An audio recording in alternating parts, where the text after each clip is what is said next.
Okay, guys, first of all, who are Tommy and Lady Rose in the story, if you'll introduce them to us? So Tommy Stubbins, he doesn't really have a good home life, and he's quite a shy boy to begin with. He doesn't really have many friends, so he seems to turn to insects and animals to sort of become his friends, which I think is quite nice. And animals are a little bit like his freedom in a way, yeah, and I think going on this journey with Dolittle really helps his personality grow and become something bigger. Lady Rose is lady-in-waiting to the Queen, and her job is to persuade Dr. Dolittle to go with her to Buckingham Palace to save the Queen. For both of you, had you read any of the books before you got the part? Had you seen previous... I mean, we've had Rex Harrison, we've had Eddie Murphy, we've had a number of TV versions. Had you seen versions of the story before? I actually haven't. I mean, I was going to read the books because I know Tommy Stubbins is in some of the books. So I was going to try and get an idea of what he's like, but I thought just go in there empty-handed and do my own interpretation of the character. And it worked, so I'm really proud of that, yeah. I read the Hugh Lofting books. I read one of the books just to be able to see, you know, what I'm going into. And I watched the Eddie Murphy film after we finished filming because they're obviously very different. Obviously, it's a film... There's one or two effects in the film, one or two CGI creatures. Exactly. Just a bit. One or two things. How was it sort of dealing with that situation? How much experience have you both had with that sort of thing? I mean, I'd had no experience with CGI really whatsoever. Animation a little bit, but like not anything like acting to nothing. I'd had no experience really. So it was quite challenging, but it's cool to do something new, so. I'm exactly the same. I didn't have any experience before this, so it was really cool. By far, probably the biggest special effect is Robert himself. You're sharing the screen with Robert Downey Jr. What is that experience like for, you know, younger actors who are sort of starting their careers, going up in their careers? How is it just sharing the screen with him? He is so lovely. He's so dedicated to his craft. You could really tell that he had so much fun filming it. And he really made sure that Harry and I felt comfortable and that we knew what we were doing and that we were happy, which, you know, we really appreciate. And yeah, it was just so much fun to be with. It's amazing to like be in a movie with an icon, and it's amazing to see that. And like Carmel said, he's lovely. He's like a friend to both of us, which is really nice.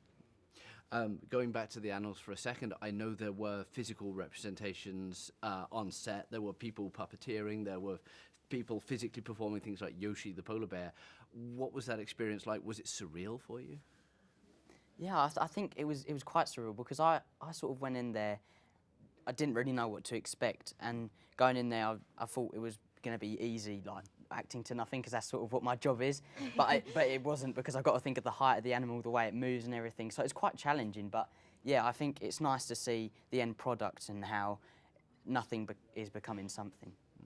Yeah, exactly the same with me. There was one scene where I had to talk to like a stick spider, and it was literally just like a green dot, which is so funny. But it was such a great experience. And again, like Harry said, it was so beautiful to see at the beginning how it was just a rough animation to now how much it's developed. So. How was it working with Stephen as a director? I know this was a little bit his first time working with sort of more of a family film. He'd done a lot of dramas, a lot of thrillers before. What was he like as a director for you guys? It was so much fun working with him. He's a perfectionist like me, so yeah. Definitely, I mean, after every single scene, I mean, I would always run up to my mum and be like, was that okay? Should I have done that better? But it was fine because Stephen really made sure that we'd be able to like do it to the best of our abilities. And so, yeah, and he had faith in us from the very beginning. I mean, obviously we hadn't had much experience before this film, so the fact that he was able to really believe in us really means so much. What are you hoping people take away from the movie? I mean, it's a movie that has messages. It doesn't try and sort of really drive them into the ground, but it has messages, it has themes. What are you hoping people, you know, going to the movie take away from it?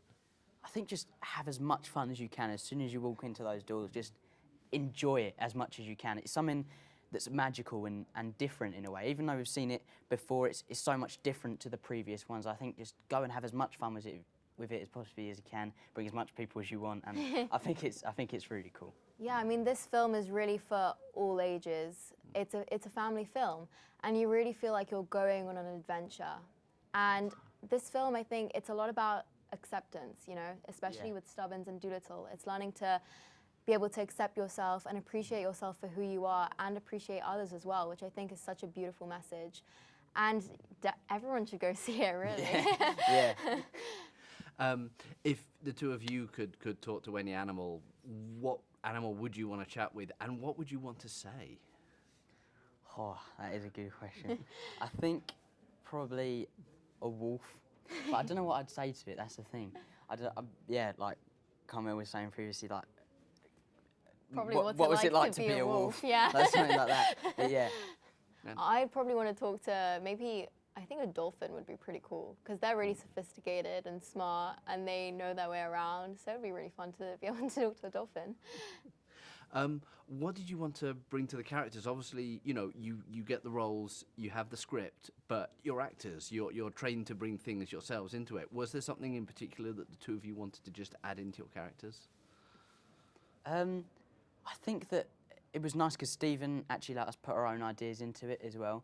Like there was a part where a dragon passes some wind and then I say, don't worry, nobody heard that. And that was me, and it's nice to see that be incorporated into it. And I think with me and Lady Rose's relationship, sort of like we've got something a little bit romantic going on. So I think it's nice to have some fun with that, and we did have a lot of fun with that on set too. And I mean, Lady Rose, she was never in any of the books, so it was so fun to be able to bring my own input into it and to really play around with her, which was so much fun.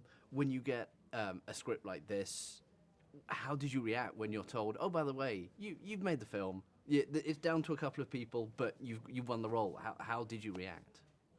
Oh my. I had no words. I was in the car at the time, and it was on the Bluetooth thing, and I was just like, I can't believe it. I really didn't think I was going to get it, and it's so awesome to be a part of it as well. And I still have no words now. It is honestly amazing. Yeah, I was in school when my mum found out, and so my parents wanted to tell me in person. So I remember, like, my dad said something to my mum, like he whispered to her, like, we need to tell her. But I didn't know if that was a good thing, like if I'd got the role, if I didn't get the role. So I was like, okay. And so we all went in, and my parents were like really trying to like drag it on, be like, so, you know, you worked so hard on this film, and yeah, and you got the role. And I was in just complete shock. I couldn't believe it. I was so happy. We all just started crying. Yeah, it was so much fun.